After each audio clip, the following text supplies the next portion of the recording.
नमः शिवाय.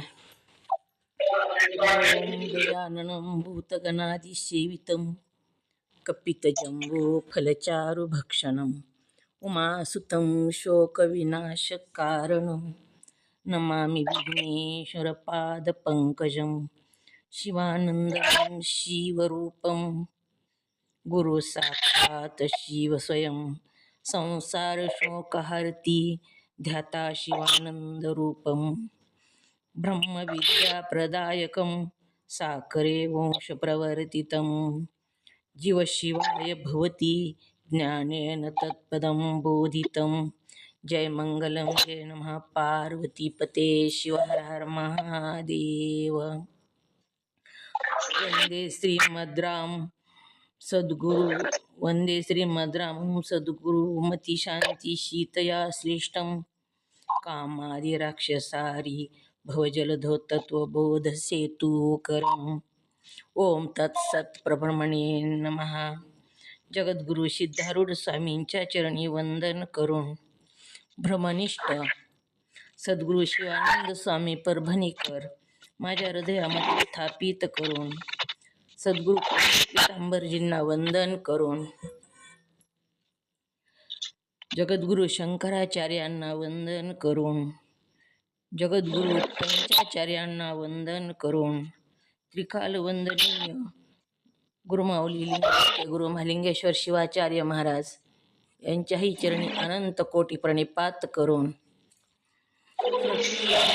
सद्गुरु महादेव कुंभार अप्पाजी यांच्याही चरणी कोटी कोटी प्रणिपात करून तुम्हा सर्वांच्या चरणी वंदन करून आपण पंचीकरण ग्रंथामध्ये प्रवेश होऊया. ग्रंथाचं पान नंबर 56 काढा. ओम नमः शिवाय. कालचा विषय जो आपण बघितला वरील दृष्टांताचा सिद्धांत, विष्णुदत्त सावकाराचा दृष्टांत बघितला. त्याच्यानंतर आपण सिद्धांत बघितलेला आहे. तर आता पान नंबर 56 याच्यावरचं वाचा. ओम नमः शिवाय. वाचा कुणीतरी.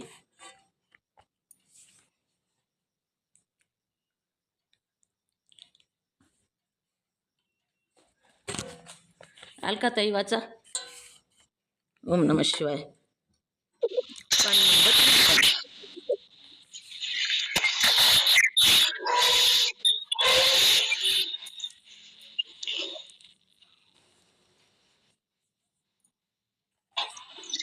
ओम नमः शिवाय. ओम नमः. कुठे नाही सुरुवातीपासून आहे का? हा, पान नंबर 56 वाचा. तथापि जन्म मरण. तथापि जन्म मरणादी दुःखापासून सुटका होण्याविषयीचा त्या गुरुपासून त्यास सदुपदेश न लाभल्यामुळे त्याचे दुःख जसेच्या तसेच राहिले. इतकेच नाही, पण उलट संसाराच्या क्लेशाने त्यास अधिक पीडा मात्र होऊ लागली. असा काही काल गेल्यावर जीवाच्या पूर्वीच्या काही पुण्याईने सन्मार्गाने जाणारा असा एक ज्ञान संपन्न मित्र त्यास भेटला आणि त्यास म्हणू लागला, अरे बाबा, असले भेदवादी गुरु धनहरण करणारे मात्र असतात. अशांची सेवा केल्याने शोक जन्म मरण रूप दुःखाची निवृत्ती कदापि होणार नाही, अर्थात परमपदाची प्राप्तीही होणार नाही.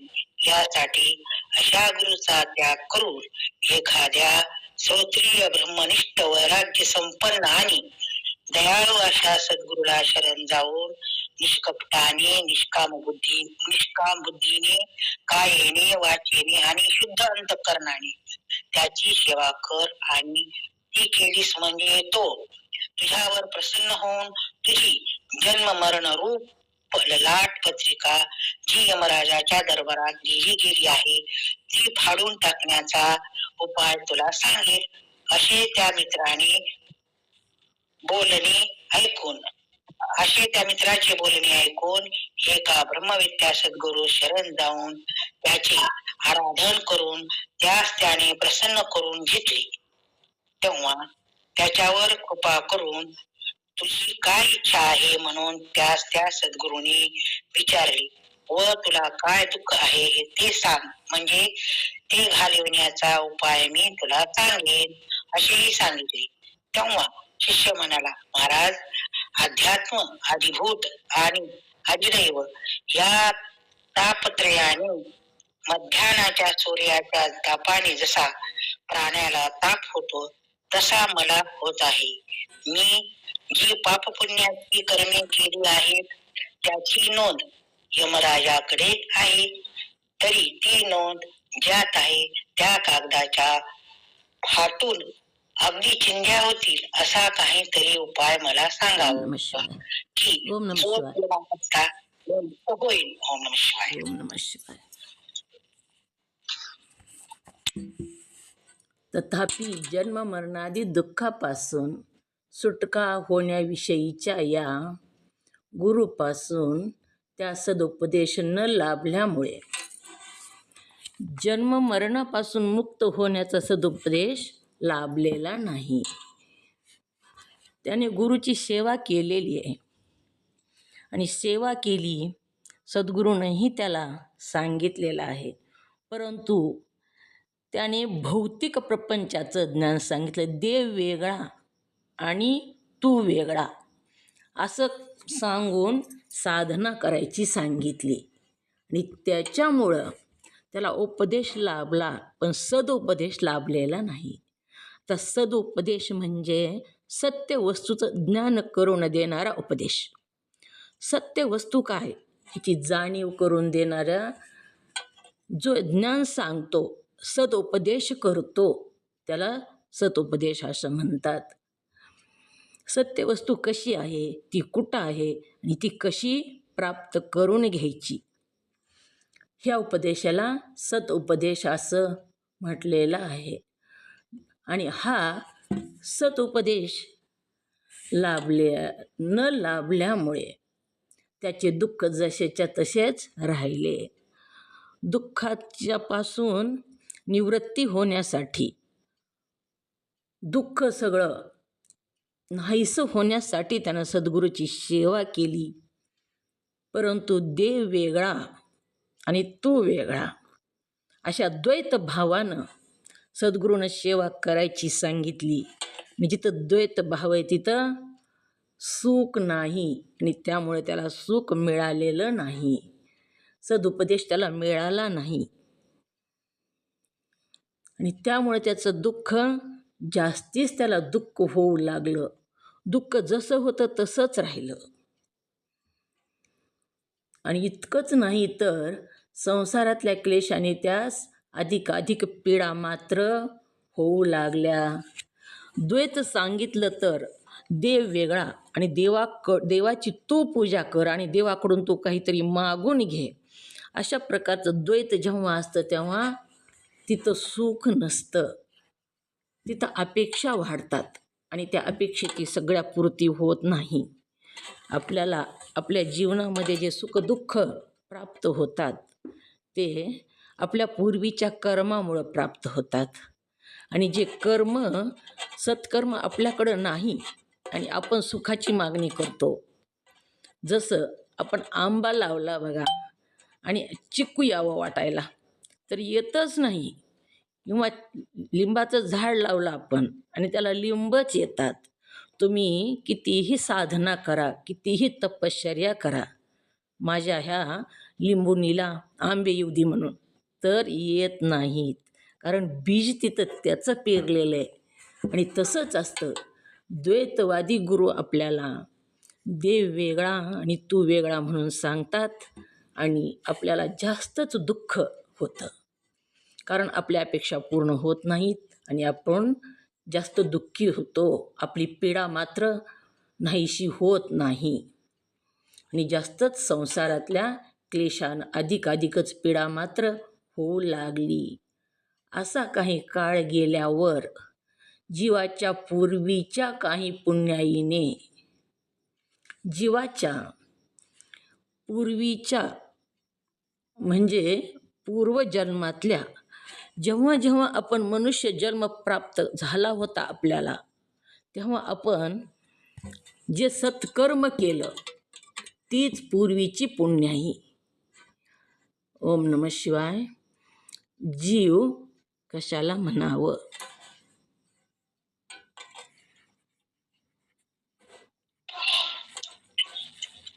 ओम नमः शिवाय. बोला. ओम नमः शिवाय. जीव कशाला म्हणावे? एक कुटस्थ चैतन्य, दोन अंतकरण. कुटस्थ चैतन्याचे अंतकरणात पडलेल्या प्रतिबिंबाला जीव असे म्हणावे. ओम नमः शिवाय. सांगा सुग्रेताई, जीव कशाला म्हणावे?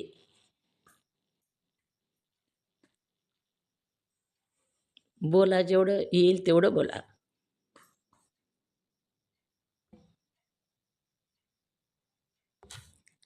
जीव कशाला म्हणावे? जयश्रीताई बोला. ओम नमः शिवाय. हां, जीव म्हणजे कुटस्थ चैतन्य असलेला प्रतिबिंब पडलेले असते त्याला जीव म्हणावे. कुटस्थ चैतन्य, कुटस्थ चैतन्य, नंबर 2 अंतकरण, अंतकरण आणि त्याला कुटस्थ चैतन्य म्हणावं. ओम नमः शिवाय. ताई माझ्या माग म्हणा. नंबर 1 ओम नमः शिवाय. कुटस्थ चैतन्य, कुटस्थ चैतन्य. नंबर 2 अंतकरण, नंबर 2 अंतकरण. आणि अंतकरणामध्ये कुटस्थ चैतन्याच्या पडलेल्या प्रतिबिंबाला जीव असं म्हणावं. कुटस्थ चैतन्याच्या प्रतिबिंब पडलेल्या त्याला कुटस्थ चैतन्य म्हणावं. जीव असं म्हणावं. जीव म्हणावं. जीव असं म्हणावं. ओम नमः शिवाय. म्यूट करा. ओम नमः शिवाय सांगू का? ओम नमः शिवाय. ओम नमः शिवाय सांगू का? ओम नमः ऐका. जीव कशाचं म्हणावे? अंतकरण, कुटस्थ चैतन्य, कुटस्थ चैतन्याचे अंतकरणात पडलेले प्रतिबिंब त्याला जीव म्हणावे. ओम नमः शिवाय. ओम नमः शिवाय. ओम नमः शिवाय सांगता. हो सांग.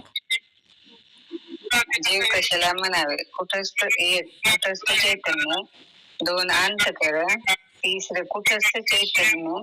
चैतन्याचं अंतकरणात पडलेलं प्रतिबिंबाला जीव म्हणतात. बरोबर आहे. अगदी बरोबर आहे. आज सकाळी फिरायला गेली ती सुद्धा डोक्यात सारखं चैतन्याचं असं म्हणूनच. ओम नमः शिवाय. तसं केल्याशिवाय नाही. तसंच करावं लागतं. हो हो हो सांगा. ओम नमः ओम नमः शिवाय. कुटस्थ चैतन्य, अंतकरण, कुटस्थ चैतन्याचे अंतकरणात पडलेले प्रतिबिंब म्हणजेच याला जीव म्हणावे. या तिन्हीला मिळून जीव आहे. 3 असल्याशिवाय जीव सिद्ध होत नाही. तिन्ही लागतं जीव. आला छान आहे. ओम नमः शिवाय. तुमच्या चरणाला तर जीवाच्या पूर्वीच्या काही पुण्याईने सन्मार्गाने जाणारा असा हा ज्ञानसंपन्न मित्र त्यास भेटला. पूर्वजन्मीची काहीतरी पुण्याई होती आणि त्या पुण्याईमुळं त्याला सन्मार्गानं म्हणजे चांगल्या मार्गानं जाणारा, चांगला मार्ग म्हणजे ज्ञानमार्ग, अशा ज्ञानाच्या मार्गानं जाणारा एक ज्ञानसंपन्न असा मित्र त्याला भेटला आणि त्यास म्हणू लागला, अरे बाबा, असले भेदवादी गुरु धनहरण करणारे मात्र असतात. देव वेगळा आणि तू वेगळा हे जे सांगणारे आहेत, हे भेदवादी गुरु कसे असतात? धनहरण करणारे असतात. आशांची सेवा केल्याने शोक जन्म मरण रूप दुःखाची निवृत्ती कदापि होणार नाही. भेदवादी म्हणजे काय? ओम नमः शिवाय. भेदवादी कशाला म्हणावं?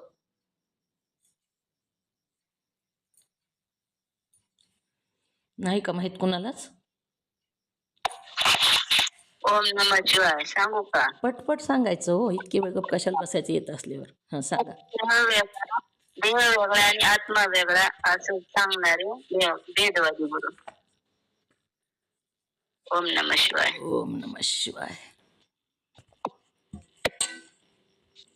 सांगा ना काकी, भेदवादी म्हणजे काय? नंदा काकी, भेदवादी कशाला म्हणावं? जीव वेगळा आत्मा वेगळा ते सांगितलं तेच ओम नमः शिवाय. ओम नमः शिवाय. ओम नमः शिवाय. भेदवादी कशाला म्हणावं? म्यूट करा. जीव ब्रह्म ऐक्याचे ज्ञान जीव ब्रह्म ऐक्याचे ज्ञान न सांगता तूच करता तूच भोगता ओम असे सांगणारे अगदी बरोबर. जीव ब्रह्म भेदवादी असे म्हणाले. ओम नमः शिवाय. जीव ब्रह्म ऐक्याचं ज्ञान सांगत नाहीत ती. तू वेगळा आहेस, तूच करता तूच भोगतायस आणि तू सगळं तूच करतोशी असं जे सांगतात त्याला भेदवादी असं म्हटलेलं आहे. म्हणून असे भेदवादी गुरु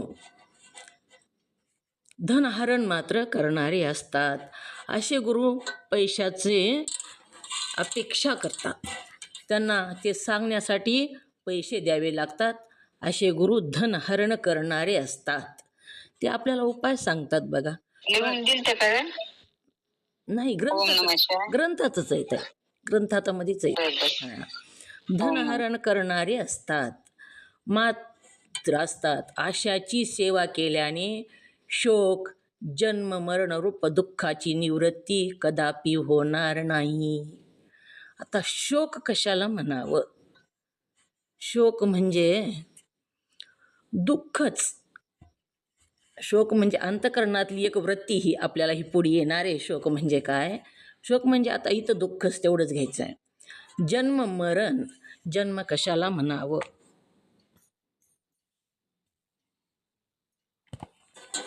ओम नमः शिवाय. सुनंदाताई बोला. फुलारी आहेत का? सांगू? ओम नमः शिवाय ताई. सूक्ष्म देह जन्म कशाला म्हणावे? स्थूल देह सूक्ष्म देह यांचा संयोग याला जन्म असे म्हणावे. ओम नमः शिवाय. स्थूल देह सूक्ष्म देह यांचा संयोग याला जन्म असे म्हणावे. ओम नमः शिवाय. गुजरताई कशाला म्हणावे जन्म? ओम नमः शिवाय.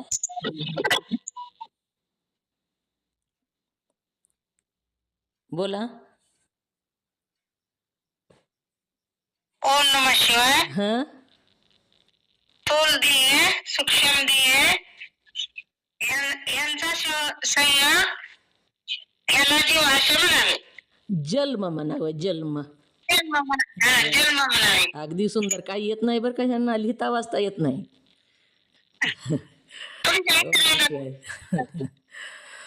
स्थूल देह, आपला जी स्थूल दिसतो ना देह त्याचा, आणि जो जातो येतो सूक्ष्म देह त्याचा जेव्हा संयोग होतो त्याला जन्म असे म्हणावे. ओम नमः शिवाय. बोला मंगेताई, जन्म कशाला म्हणावे? ओम नमः शिवाय. स्थूल देह आणि सूक्ष्म देह यांचा संयोग त्याला जन्माचे म्हणावे. ओम नमः शिवाय. संयोग होणं म्हणजे एकत्र येणे ह्याला जन्म असे म्हणावे. स्थूल देह कशाला म्हणावे? कोण मी सांगू का? सांगा की. ओम नमः शिवाय. जो हाताला लागतो डोळ्याला दिसतो त्याला स्थूल देह असे म्हणावे. हाताला लागतो आणि डोळ्याला दिसतो त्याला स्थूल देह असे म्हणावे. ओम नमः शिवाय. बरं, सूक्ष्म देह कशाला म्हणावे? तसंच म्हणत ओम नमः शिवाय. हां बोला. जो हाताला लागत नाही डोळ्याला दिसत नाही त्याला सूक्ष्म देह म्हणावे. ओम नमः शिवाय. स्थूल देह कशाला म्हणावे? डोळ्याला दिसतो आणि हाताला लागतो त्याला स्थूल देह म्हणतात. म्यूट करा नंदा काकी, आवाज यायलाय. म्यूट करा. तर शोक जन्म मरण रूप दुःखाची निवृत्ती कदापि होणार नाही. अर्थात परमपदाची प्राप्तीही होणार नाही. जन्म मरण जर नाही निवृत्त झालं तर परमास श्रेष्ठ असं पद जे आहे त्याची प्राप्तीसुद्धा होणार नाही. कारण जेव्हा इथं स्थूल देह जाळला जातो आणि ज्ञान अग्नीनं सूक्ष्म देह जाळला जातो, तेव्हाच आपण त्याच्यातून बाजूला निघतो बघा, त्या चक्रातून जन्ममरणाच्या. आणि ह्या चक्रातून बाजूला जर नाही निघालं तर परमपदाची प्राप्ती होणार नाही. कारण आपण 84 लक्ष योनीमध्येच भटकत राहू, फिरत राहू आणि श्रेष्ठ अशा परमपदाची प्राप्ती कशी होईल मग? म्हणून दुःखाची निवृत्ती कदापि म्हणजे कधीच होणार नाही आणि परमपदाची प्राप्तीही होणार नाही. यासाठी अशा गुरूचा त्याग करून एखाद्या श्रोत्रिय, ब्रह्मनिष्ठ, वैराग्य संपन्न आणि दयाळू अशा सद्गुरूला शरण जाऊन निष्कपटाने, निष्काम बुद्धीने, कायेने, वाचेने आणि शुद्ध अंतकरणाने त्याची सेवा कर. किती सांगितले गुण बघा. काय कर म्हणून सांगितलं आणि एकाच वाक्यात सांगितलं, स्वल्पविराम देऊन. सद्गुरूची सेवा कशी कर, तू कुणाला शरण जा, यासाठी तू अशा गुरूचा त्याग कर म्हणून सांगितलं. आणि मग कुणाला शरण जा? कसे गुरु शोध? श्रोत्रिय, ब्रह्मनिष्ठ आणि वैराग्य संपन्न. आता श्रोत्रिय कशाला म्हणावं? पटपट उत्तर द्यायचे बघा, वेळ घालवायचा नाही. ओम नमस्कार. श्रोत्रिय कोणाला म्हणावे? वेद वेदार्थाचा जाणणारा त्याला श्रोत्रिय असे म्हणावे. वेद वेदार्थ जाणणारा. वेद वेदांताचं ज्ञान ज्याला आहे आणि वेद वेदांताच्या ज्या वाक्य आहेत त्याच्या गर्भातला अर्थ ज्याला माहीत आहे बघा, त्याचं उपदेश काय आहे त्या वाक्याचा, आपल्याला काय सांगायचं आहे त्या वाक्याला, हे त्यानं जाणलेलं आहे. आणि तिथलं घेऊन जी त्याला ते माहीत आहे आणि ते आपल्याला सांगू शकतो, अशा श्रोत्रिय, ब्रह्मनिष्ठ कोणाला म्हणावं? ओम नमः शिवाय. ज्याची ब्रह्मावर अत्यंत निष्ठा आहे त्याला ब्रह्मनिष्ठ म्हणावे. ओम. ज्याची ब्रह्मावर अत्यंत निष्ठा आहे त्याला ब्रह्मनिष्ठ असं म्हणावं. वैराग्य संपन्न. वैराग्य कशाला म्हणावं? जयश्रीताई बोला, वैराग्य कशाला म्हणावं? आपण शमदमादी षटसंपत्ती बघितली, त्याच्यामध्ये वैराग्य बघितलेलं आहे, वैराग्याचं लक्षण आपण बघितलं. मग वैराग्य कशाला म्हणावं? मंगेताई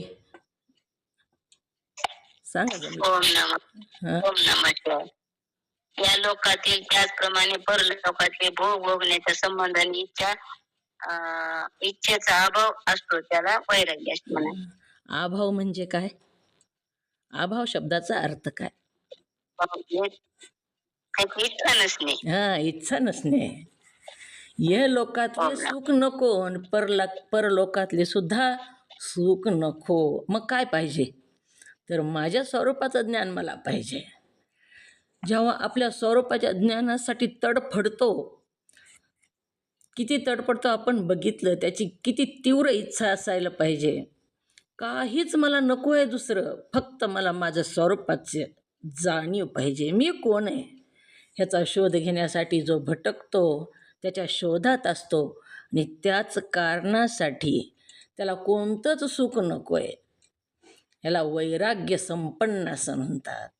श्रोत्रिय असावा, ब्रह्मनिष्ठ आणि वैराग्य संपन्न आणि दयाळू अशा सद्गुरूला शरण जाऊन. दयाळूसाठी कोणता दृष्टांत दिला होता हो? ऐका लक्षात. जसा दिला तसं सांगा दृष्टांत. कसा सांगितला होता दयाळूसाठी? ओम नमः शिवाय. ताई, त्या वैराग्याचं लक्षण थोडं लिहून घ्यायचं होतं. मी 2 दिवस नव्हते मागं तुम्ही सांगितलं तेव्हा. सांगता का? हो, वैराग्य म्हणजे इह लोकातलेही सुख नको. आता जे आपला मनुष्य जन्म झालाय, ही लोक मृत्यू लोक. मी तुम्हाला समजून सांगायले, तसं लिहून घेऊ नका. लिहून घ्यायचं, वैराग्याचं लक्षण लिहून घ्या. इह हो, ठीक लोकातलेही सुख नको आणि परलोकातलेही सुख नको.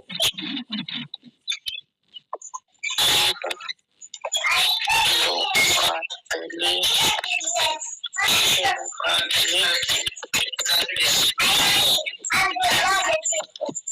नको. सांगा. हे लोकातले सुख नको. ह्यालाच वैराग्य म्हणतात. इथलंही सुख नको, इह लोकातलंही सुख नको आणि परलोकातलंही सुख नको. ह्यालाच वैराग्य असं म्हणतात. दयाळू कोणाला म्हणाय, जो दीनावर दया करतो त्याला दयाळू म्हणा. दीनावर दया करतो.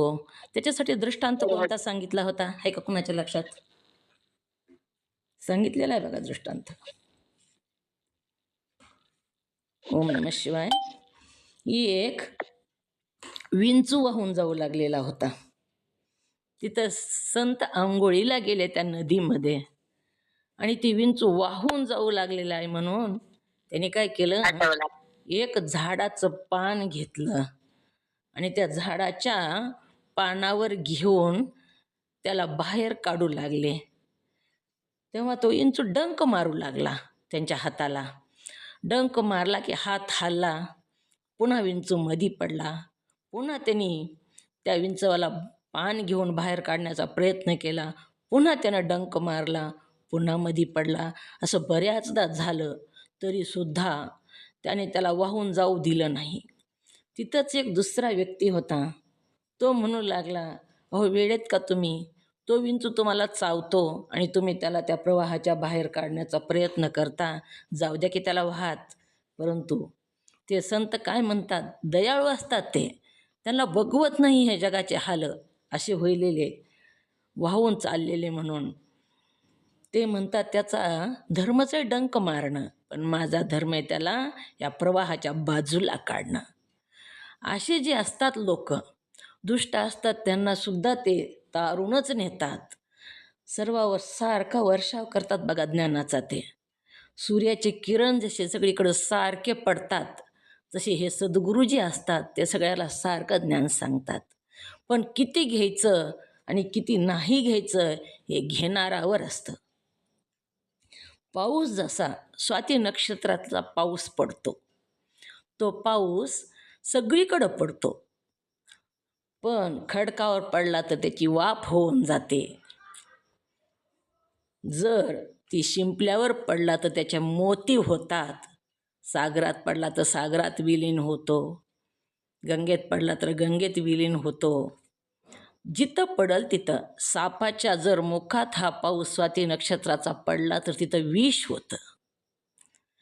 म्हणून सद्गुरू सगळ्याला सारखा उपदेश करतात, पण ग्रहण किती करायचं, त्या उपदेशाचे मोती करून घ्यायचे का त्या उपदेशाचं विष करून घ्यायचं, हे सुद्धा आपल्या आपल्या ह्याच्यावर असतं.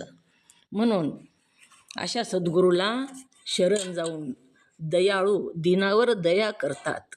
ज्यांना कळत नाही बघा, बऱ्याचदा सांगून सुद्धा कळत नाही, कितीदाही सांगितलं तरी कळत नाही, पण ते पुन्हा पुन्हा पुन्हा पुन्हा सांगतात. आणि ह्याला सुद्धा दयाळू म्हटलेलं आहे. प्रवाहामध्ये ते वाहत चाललेले आहेत आणि त्यांच्या ही ज्ञान लक्षात येत नाही बाजूला निघायचं. आणि बाजूला निघण्यासाठी त्यांना पुन्हा पुन्हा पुन्हा पुन्हा ते कितीदाही सांगतात बाहेर कसं निघायचं, कसं निघायचं बाहेर, या प्रवाहाच्या बाहेर कुठं पाय द्यायचा, कुठून वरी चढायचं, हे सगळं पुन्हा पुन्हा सांगतात आणि प्रवाहाच्या बाहेर काढतात. त्यांनाच दयाळू असं म्हटलेलं आहे. दयाळू अशा सद्गुरूला शरण जाऊन निष्कपटाने, निष्काम बुद्धीने, सद्गुरूला शरण गेल्यावर मनात कपट नसायला पाहिजे. कोणतंच कपट मनात नाही. अंतःकरण धुतल्या मोत्यासारखं निर्मळ पाहिजे. असं अंतःकरण जे पोटात आहे तेच ओठात असावं. वरून सद्गुरूला गोड गोड बोलायचं आणि बाहेर गेले की त्यांची निंदा करायची. अशा प्रकारचं जर असेल तर तिथं उपयोग होत नाही. इथं आपलीच तपासणी आपल्याला करायची. इथं दुसऱ्याचं काहीच काम नाही. सगळं आपलंच झाडून काढायचं आहे आपल्याला, हे आपला ध्येयरूपी घर. म्हणून सांगू लागलेले आहेत, अंतःकरणाची त्याची सेवा करावी. निर्मळ निष्कपट मनाने, निष्काम बुद्धीने. सद्गुरूंनी मला काही तरी द्यावं असं काहीच नसायला पाहिजे. गुरु कसा असावा? तर निष्कपट बुद्धीने त्याची सेवा करावी. अशा सद्गुरूची श्रोत्रिय, ब्रह्मनिष्ठ, वैराग्य संपन्न आणि दयाळू अशा सद्गुरूला शरण जाऊन, शरण जा, साष्टांग दंडवट कर, तुझा अभिमान तिथं सांडून दे. मी कोण आहे असं तिथं घेऊन जाऊ नकोस. फक्त मला ज्ञान प्राप्त करायची एवढीच तुझी भावना असावी. निष्कपट मनानं, निष्काम बुद्धीनं, कायेनं वाचेनं. कायेनं म्हणजे शरीरानं सेवा करावी आपल्या. सद्गुरूला आंघोळ घालणं, आपल्या शरीरानं जी सेवा, सद्गुरूचा प्रसाद तयार करणं, जीव वाढणं, आपल्या शरीरानं स्वतःच्या सद्गुरूची जेवढी सेवा करता येईल तेवढी कायेनं करावी, वाचेनंही करावी, वाणीनंही सद्गुरूची सेवा करावी. म्हणजे सद्गुरूला बोलावं.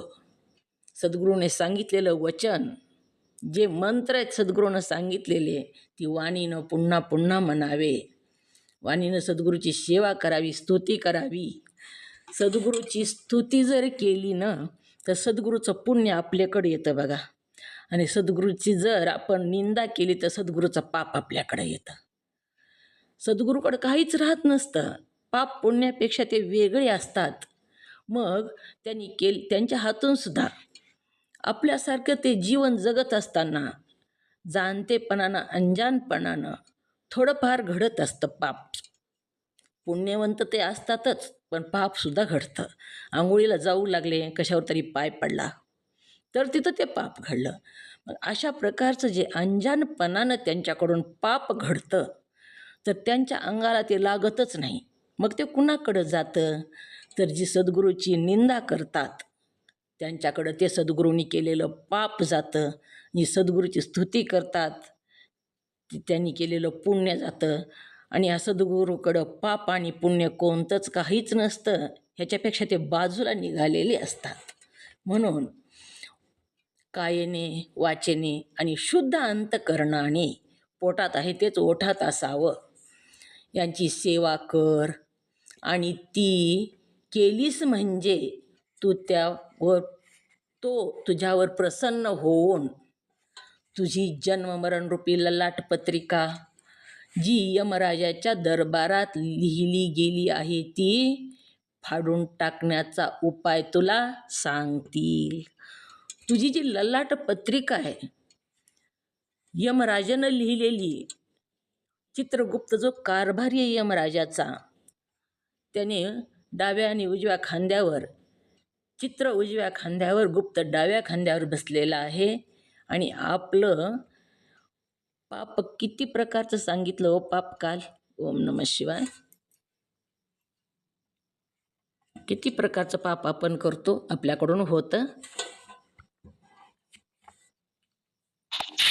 ओम नमः शिवाय. 3 प्रकार. ओम नमः शिवाय 3 प्रकार. कोणतं कोणतं ताई?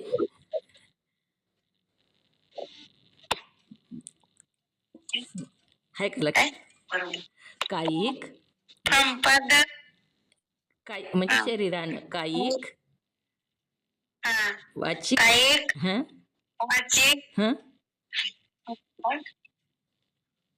मा कायिक, वाचिक, मानसिक.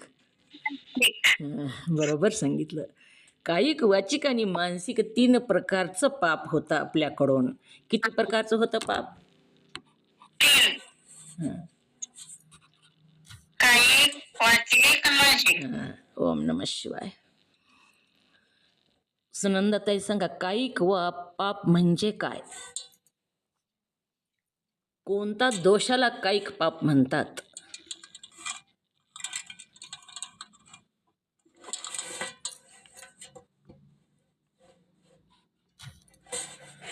सुनंदाताई फुलारी, सुनंदाताई पाटील, कोणीही सांगा दोघीतून. कायिक पाप कसं?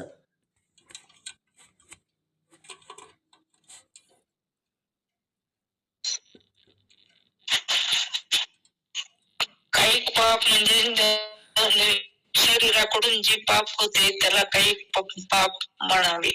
कोणतं कोणतं उदाहरण, दृष्टांत?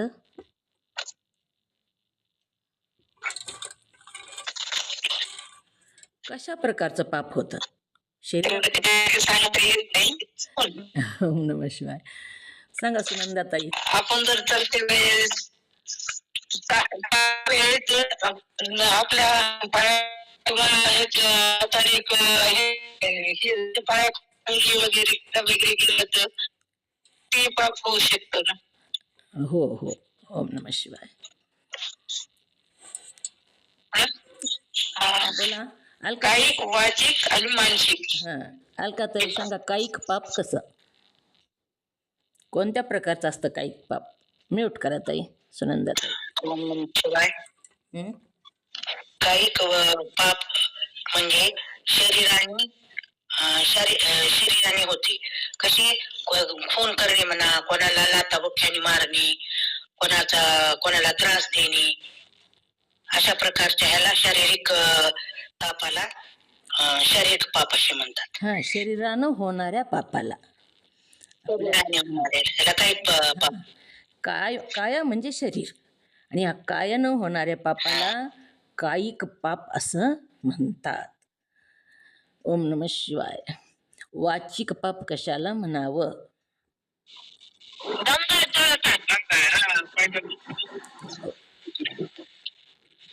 ओम नमः शिवाय. सांगू. हो. वाचिक पाप म्हणजे आपण तोंडाने जे बोलतो, कोणाला वाईट बोलणं, शिव्या देणं, कोणाचं वाईट चिंतणं, कोणाविषयी द्वेष करणं. चिंतन नाही होत. चिंतन ही मानसिक पापामध्ये गेलं. वाईट चिंतन हे मानसिक पाप आहे. म्हणजे आपण तोंडानं वाईट बोलणं, शिव्या देणं, आणखी काही हे करणं. ओम नमः शिवाय. ओम नमः शिवाय. बरोबर. हो, बरोबर आहे, बरोबर आलं. आता मानसिक पाप म्हणजे काय? मंगेताई बोला. म्यूट करत आहे. ओम नमः शिवाय. जे पाप शरीरानं पण होत नाही आणि वाचेने पण होत नाही, पण अंतःकरणातून दुसऱ्याचा द्वेष करणं, वाईट चिंतणं, त्याला मानसिक पाप. अगदी बरोबर. ओम नमः शिवाय. तर कायनं, वाचनं, मनानं, शुद्ध अंतःकरणानं त्या सद्गुरूची सेवा करून केलीस तर तुझ्यावर प्रसन्न होतील. ते सद्गुरू काय होतील? तुझ्यावर प्रसन्न होतील. असं जर तू केलंस तर तिथं जसं दृष्टांतामध्ये त्या मित्रानं काय सांगितलं होतं, त्या मित्रानं ह्या कर्ज जी झालेलं होतं त्याला, त्या कर्जातून मुक्त होण्यासाठी त्याला एक मित्र भेटला, आणि त्या मित्रानं काय सांगितलं? ओम नमः शिवाय.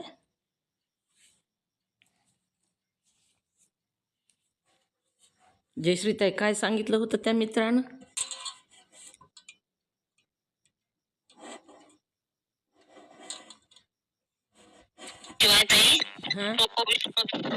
तो मित्र तुझा मित्र आहे, त्याच्याकडे जा.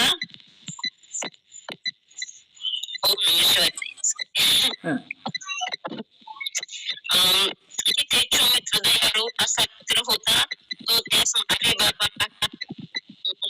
मित्र दयाळू उदार मनाचा आहे. सावकार त्याच्याकडे जा, तुझी सगळी हकीकत तुझं काय आहे ते बघून घेते. सांगितलं. ओम नमः शिवाय. सुनीता काय सांगितलं होतं?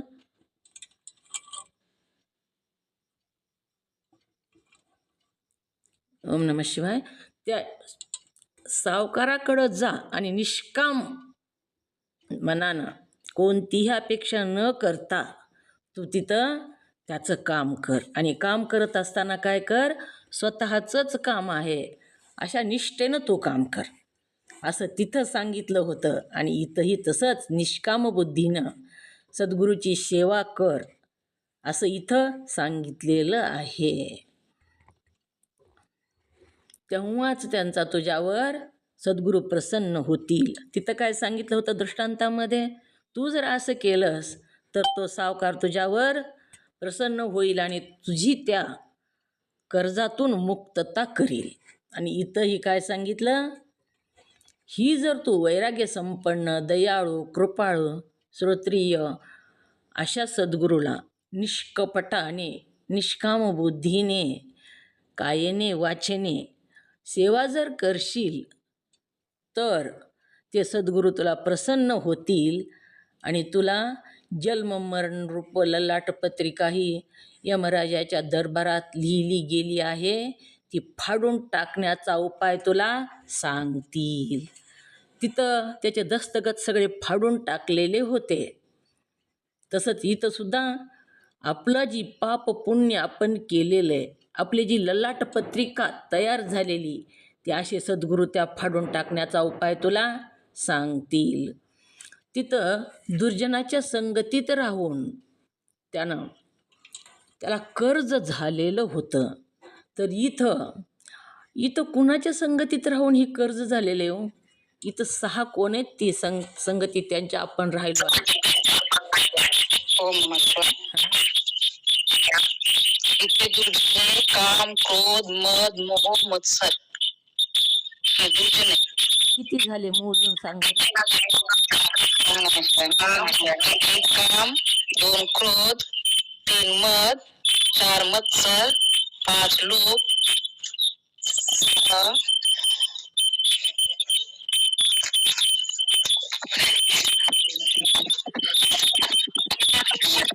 ओम नमः शिवाय. सांगा सुनीता म्यूट कर. सांगा जयश्रीताई. ओम नमः शिवाय सांगू. जयश्रीताई म्यूट सांगू द्या. सांगा. मच्छर लोक हे 6 शत्रू आहेत. 6 शत्रू आहे. ह्याच्या संगतीमुळे आपल्याला म्यूट ही 6 शत्रू सांगितले. ओम नमः शिवाय. म्यूट करा. म्यूट करा. 6 शत्रू सांगितले ही. आणि ह्याच्यामुळं आपल्याला इथं काय झालेलं आहे, जन्म मरणाची ही देणं झालेलं आहे, इथं कर्ज झालेले. आणि ती जी ललाट पत्रिकेत लिहून ठेवलेलं आहे, ह्यांच्या संगतीनं झालेली ती. ह्यांची संगती केली म्हणूनच ती पाप झालं. आणि तेच कर्मामुळं आपलं पाप ललाट पत्रिकेमध्ये त्या चित्रगुप्तानं लिहून ठेवलेलं आहे, जी यमराजाच्या दरबारात लिहिली गेली आहे. ती फाडून टाकण्याचा उपाय तुला सांगतील. ललाट पत्रिका म्हणजे काय? ओम नमः शिवाय. ओम नमः शिवाय सांगू. हो सांगा. ओम नमः शिवाय. ललाट पत्रिका म्हणजे आपल्या हातून जे पाप पुण्य झालेले असते ते चित्रगुप्त आहे. चित्र आणि गुप्त चित्र आपल्या डाव्या खांद्या उजव्या खांद्यावर आणि गुप्त डाव्या खांद्यावर बसले असतात. आणि ते सगळं आपण जे करतो पाप असो पुण्य असो ते लिहून ठेवतात. म्हणजे त्याची एक पत्रिका तयार करतात, ती ललाट पत्रिका. ओम नमः शिवाय. त्यामध्ये काय केलं. ओम नमः शिवाय. आलं बरोबर? हो अगदी बरोबर आहे. सगळं बरोबर आलं. ह्यालाच ललाट पत्रिका असं म्हटलेलं आहे. आपण जे पाप पुण्य केलेले त्याचा हिशोब आहे तिथं सगळा ठेवलेला, दस्तगत सही करून ठेवलेला, त्यालाच ललाट पत्रिका असं म्हटलेलं आहे. आणि ती ललाट पत्रिका कशी फाडून टाकायची, ती कर्ज कसं फेडायचं आणि त्या कर्जातून मुक्त कसं व्हायचं, असं ते सद्गुरू तुला सांगतील, असं तो हितचिंतक त्याचा म्हणू लागलेला आहे. जो ज्ञानसंपन्न मित्र त्याला भेटला त्या जीवाला, आणि तो त्याला सांगितलेलं आहे त्यानं, अशा सद्गुरूला शरण जा. म्हणजे तुझ्या जी भाग्यामध्ये लिहून ठेवलेलं आहे अनेक जन्ममरणाचं दुःख, तू जी कर्म केलंस त्या कर्मानुसार तुला 84 लक्ष योनीचा कोट, ह्या कर्मामुळे तुझ्या जे समोर येणार आहे त्याच्यातून बाजूला कसं निघायचं ही तुला सद्गुरू सांगतील, असं तो म्हणू लागलेला आहे. सद्गुरूचे लक्षणं सांगितले. सद्गुरूला शरण जाताना कसं शरण जावं, कोणत्या कोणत्या सद्गुणाचा अंगीकार करून सद्गुरूकडं जाऊन वंदन करून अहंकार सांडून देऊन मी कुणीच नाही, मी एक शिष्य आहे, बस ह्याच्या पलीकडं मी कुणीच नाही, मी एक ज्ञान प्राप्त करून घेण्यासाठी आलेला तुमच्या चरणाजवळचा भिक्षुक आहे आणि माझ्या पदरात तुम्ही ज्ञान टाका आणि मला ह्या 84 लक्ष योनीच्या फेऱ्यातून बाहेर काढण्याचा मार्ग सांगा, असं म्हणून शिष्यानं सद्गुरूकडं जा. म्हणजे तू ह्याच्यापासून मुक्त होशील, वेगळा निघशील आणि ह्या दुःखातून बाहेर निघशील, असं तो मित्र म्हणू लागलेला आहे. आणि आपल्याला सुद्धा तसंच करायचं आहे बघा. खंती ऐसे न करा होणी गाढव कुत्रा. आपल्याला गाढव कुत्रा व्हायचं नाही. खंती म्हणजे विचार करा, असं होऊ नये ह्याचा विचार करा. खंती ऐसे न करा होणे गाढव कुत्रा. आपल्या अंतकरणामध्येच आपल्याला मंथन करून विचार करायचा आहे. आणि आता मात्र गाढव कुत्रा व्हायचं नाही, आता झालं तर मनुष्यच व्हायचं आहे, नाहीतर मुक्तच व्हायचं आहे. असा विचार करून आपण ती वर्तन करून अशा सद्गुरूला शरण जायचे. ह्याच्यात जी सांगितले ते आपल्यासाठीच सांगितलेलं आहे. शिष्यानं प्रश्न विचारला, तो शिष्य आपल्यासारखाच आहे, आपणच आहे तो शिष्य. म्हणजे ते कसं वागायचं, कसं करायचं ते सांगतो. अशा प्रकारे आजचा वेळ आपला झालेला आहे. झालेली सेवा सद्गुरुनाथाच्या चरणी समर्पित, तुम्हा सर्व मुमुक्षुजनांच्या चरणी समर्पित करून, जे माझ्या वाणीतून योग्य शब्द बाहेर पडले ते सद्गुरू माऊलीचे, अयोग्य बाहेर पडले ते माझ्या वाणीचा दोष. तुम्हा सर्व साधू संतांना सद्गुरुनाथांना वंदन करून सेवेला पूर्ण विराम. ओम नमः शिवाय.